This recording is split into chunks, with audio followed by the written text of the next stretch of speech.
So you can't see this at all, right? It's Okay, not like. yeah, it's okay. All right. All right. So, Kerry, you're a DJ and a house producer, Yes. house music producer, and you're considered as one of the founders of the deep house with Larry Heard. Okay. Or Heard, I don't know. Yeah, Larry Heard. Yeah. Okay. Mm. And it might be a wide question for the beginning, Okay. but could you tell us a bit about the origins, the beginning of this style you have seen evolve right now? The style I seen evolve. Yeah, the evolution. I think that you kind of have to be a bit of a geek in a way to get into the music begin with. You have to have a love for music, and I think the origins are just us trying to figure out what machines do what and to supplement what we wanted to add into what we were playing, honestly. I mean, a lot of the things I did were like edits and things to begin with and start, and I became a studio engineer. And it just turned into some strange way of making music, and it just felt great, and you can add any element you wanted to house music. So I think a lot of it came from us just experimenting and coming up with different sounds and things that made us feel like, yeah, this is cool, and sonically it sounds incredible, and yeah, it's something you can play on a big system and it just shakes the room. And I think that's one of the things between feel and shaking the room, when you can close your eyes and you can go, that's it right there. That's euphoria. Yeah. And more particularly, how was the transition between disco funk-based music or sound from house music to a more jazzy soul sound for deep house? I think a lot of it honestly came from the equipment, how the transition was between live elements going into the production and making up things and things that became synthesized or sampled. That when that whole era came to being, and the sound changed because the equipment pretty much changed, and the drummer, you didn't have to worry about a drummer anymore, you didn't have to worry about string players anymore, you didn't have to worry about horn players anymore. So we kind of took, instead of trying to make it sound a bit more live with the machines, we actually just made the machines do what they did and use the sounds from them to make them.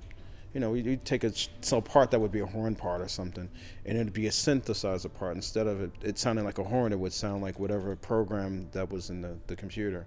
And some of these machines, they only have like 4 or 8 notes. Some machines you can only play one note at a time. They're monophonic, mono machines.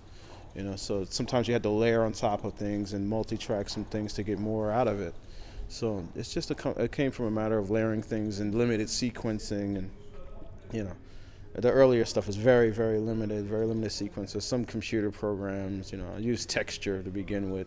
You only have a note limitation with that, and in Sonic ESQs, I mean, everything was like 8 tracks in there, and that's all you could use electronically. But then you'd have to dump it and start again, and it did different things. And the more technology progressed, the more the sound, yeah. Yeah, or even recording things on multi-track. I mean, unless you went into a studio, a proper studio, to do 24 channels, most people had like 4-track recorders or 8-track recorders. It's like you were a Big Willie if you had 16 on a multi-track or something. But as time went on from '88 on, and most people, they can do it out of their out of their house now with a MacBook or something. But before that, you had to you actually had to have some equipment. You couldn't really do that kind of thing, and the equipment that you did have, you had to make the best out of it, honestly, and that's where I think a lot of house came from. And instruments and acoustic music seems to have an important place in your music. All the time. I am. With the fact that you're mixing, do you believe it's the key for deep house?